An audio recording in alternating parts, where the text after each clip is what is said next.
ایک شخص کہتا ہے میرا باپ بڑا گنہگار تھا، میں نے غسل و کفن دے کے اسے دفن کیا، رات کو خواب میں اپنے باپ کو دیکھا، تعجب تب ہوا جب میں نے اپنے باپ کو جنت میں دیکھا۔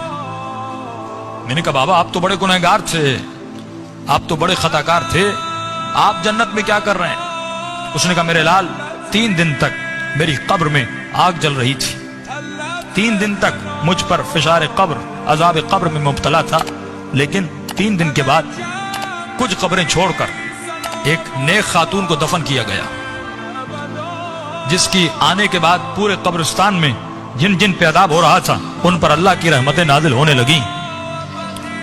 فرمایا نور برس رہا تھا۔ کہ بابا یہ کیسا نور تھا؟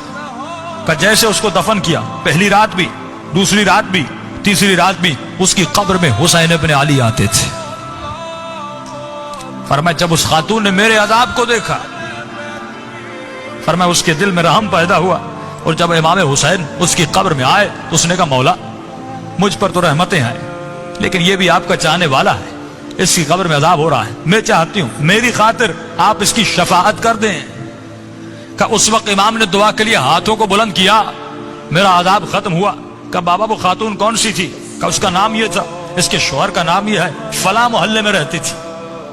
یہ نیند سے اٹھا، اس محلے میں گیا، اس شخص کا نام پوچھا کہ فلاں خاتون آپ کی زوجہ تھی؟ کہا۔ کہ اس کا کون سا ایسا عمل تھا؟ کیا وہ بہت زیادہ نمازی تھی؟ کہ نہیں، صرف واجبات پہ عمل کرتی تھی۔ کہ بہت زیادہ قرآن پڑھتی تھی؟ کہ نہیں، مختصر قرآن پڑھتی تھی۔ کہ کوئی ان کا خاص بہت زیادہ ذکر تھا؟ کہ نہیں، ایک عام سی زندگی گزارتی تھی لیکن اخلاق کی اچھی تھی۔ اس نے کہا اتنا پوچھ کیوں رہے ہو؟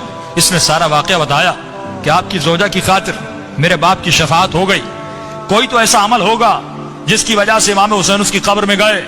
تو فرمایا ایک عمل تھا جو کثرت سے کیا کرتی تھی۔ کہ وہ کون سا عمل تھا؟ فرمایا روزانہ زیارت عاشورہ پڑھا کرتی تھی۔